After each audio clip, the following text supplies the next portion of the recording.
ओम भूर्भुवः स्वः तत्सवितुर्वरेण्यं भर्गो देवस्य धीमहि धियो यो न प्रचोदयात्। प्रिय मित्रों,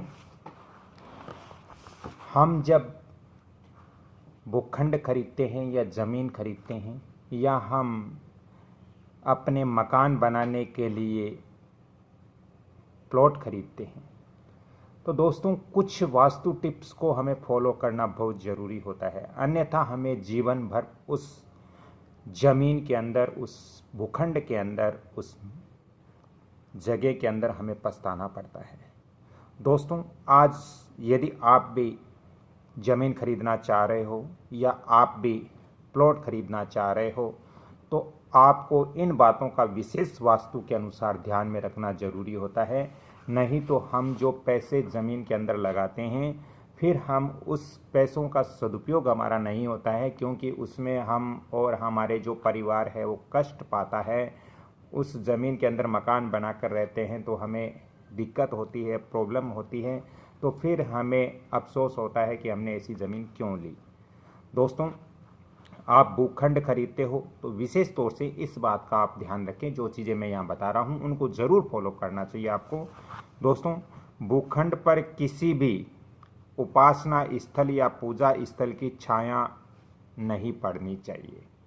कहने का तात्पर्य है कि आप जो ज़मीन खरीद रहे हो उस ज़मीन के ऊपर किसी मंदिर या मस्जिद या फिर गुरुद्वारा इत्यादि की छाया नहीं पड़नी चाहिए।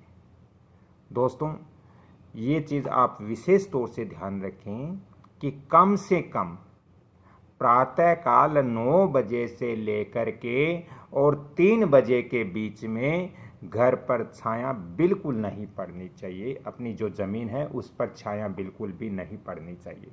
दोस्तों, मैंने अपने विजिट के अंदर और मैंने अपने जीवन के अंदर इस चीज़ को अनुभव किया है कि यदि आपके घर से पूरब दिशा में मंदिर है, चाहे वो किसी भी देवी देवता का मंदिर है, और यदि मंदिर के पीठ के पीछे यदि आपका मकान या आपकी ज़मीन है तो वो आपको कभी तरक्की नहीं देगा। उस घर के अंदर आप वास्तु के अनुसार कभी भी उस घर के अंदर सुखी नहीं रह सकते, क्योंकि एक तो मंदिर की छाया उसके ऊपर पड़ती है, घर के ऊपर हमारे, दूसरा भगवान की पीठ हमारे घर की ओर लग रही है। तो ऐसी स्थिति नहीं होनी चाहिए दोस्तों, अन्यथा ज़मीन बिल्कुल कुछ भी कीमत की नहीं रहती है। इसलिए इस चीज़ का आप ध्यान रखें कि आप जब ज़मीन खरीदते हो, प्लॉट खरीदते हो, तो इस बात का विशेष तौर से ध्यान रखें कि पास में कोई धार्मिक स्थल नहीं होना चाहिए, और है तो हमारे ज़मीन पर छाया नहीं पड़नी चाहिए।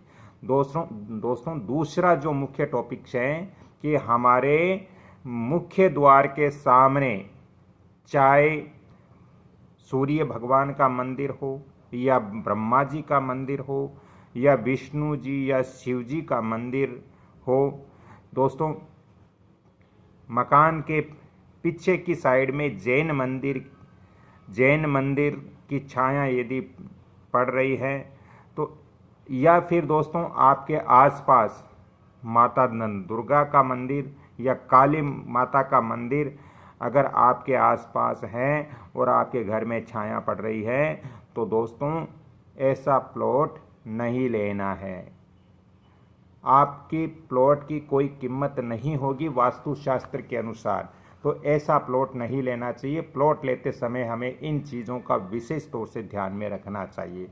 दोस्तों, तीसरा जो यहाँ टॉपिक्स दे रहा हूँ वो है भूखंड के पास किसी भी प्रकार का जल स्रोत। हमारा जो प्लॉट है, हमारी जो ज़मीन है या हमारा घर ही मान लीजिए है, तो हमें इस चीज़ का ध्यान रखना चाहिए कि हमारी प्लॉट या ज़मीन हमारे घर के पश्चिम और दक्षिण ये 2 दिशाओं के अंदर कोई भी नदी नाला नहीं होना चाहिए।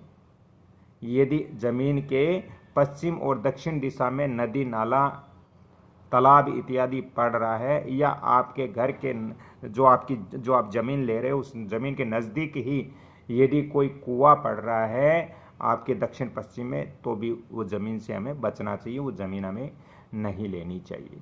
दोस्तों चौथा जो यहाँ टॉपिक्स दे रहा हूँ वो भी महत्वपूर्ण है।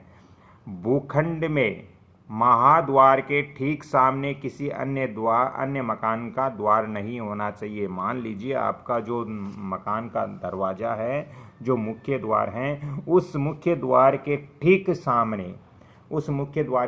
सामने यदि दूसरे का मकान है और उसका भी दरवाज़ा आपके दरवाजे के ठीक सामने खुल रहा है, तो ऐसा भी नहीं होना चाहिए, क्योंकि ये व्यय का कारण बनता है, ये दोस्तों खर्च का कारण बनता है। आपके घर में अनचाहे खर्च होंगे यदि आपका मकान का मुख्य द्वार और सामने वाले मकान का मुख्य द्वार आमने सामने हैं, दोनों के ये दिक्कत रहेगी। इसलिए ये ध्यान रखें कि जब आप मकान बनाते हो तो यदि सामने वाले मकान का मुख्य द्वार है तो ठीक उसके सामने अपने घर का मुख्य द्वार नहीं बनाना है, और यदि हमारे घर का मुख्य द्वार है तो उस सामने वाले को ये सोचना चाहिए कि हमें भी इस मकान के ठीक सामने मुख्य द्वार नहीं रखना चाहिए। दोस्तों ये सारी चीज़ मैं आपको वास्तु के अकॉर्डिंग ही जानकारी दे रहा हूँ, वास्तुशास्त्र के अनुसार ही जानकारियाँ दे रहा हूँ, और ये हमारे जीवन के लिए बहुत महत्वपूर्ण है, क्योंकि बहुत सारे लोगों को वास्तु की जानकारियाँ नहीं होती है और वो अनजाने में कुछ भी प्लॉट ले लेते हैं, ज़मीन ले लेते हैं, और फिर उसके अंदर पैसे इकट्ठे करके मकान निर्माण करते हैं। फिर उस मकान के अंदर वो परेशान होते हैं, तो वो जीवन भर उनको दुख होता है, वो पछताते हैं कि ऐसी ज़मीन हमने क्यों ली।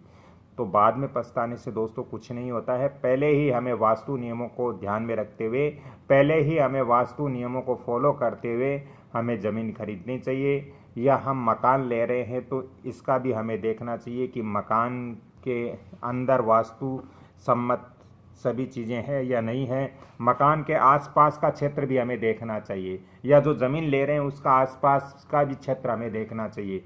इसके बारे में मैं अगले वीडियो में बताऊंगा, ये वीडियो मेरा लंबा हो जाएगा। यदि मेरी आज की ये जानकारी आपको अच्छी लग रही है तो मैं आप सभी से निवेदन करता हूं कि इस वीडियो को आप लाइक शेयर सब्सक्राइब जरूर करें, ताकि मेरा भी मनोबल बढ़ेगा और आपको इस चैनल से बहुत ज़्यादा बेनिफिट हो रहा है, क्योंकि आप घर बैठे ही वास्तु और ज्योतिष की जानकारियाँ ले रहे हो। मुझे भी खुशी हो रही है कि ये सभी मेरे इस चैनल से, कमल किशोर भोजक चैनल या वंदना भोजक चैनल या मुरलीधर भोजक चैनल से आप जानकारियाँ ले रहे हो। मुझे बहुत ज़्यादा खुशी है। आप स्वस्थ रहे, अच्छे रहे और निरोग हमेशा बने रहे। ईश्वर की कृपा आप पर बनी रहे, माँ जगदम्बा की कृपा आप पर बनी रहे।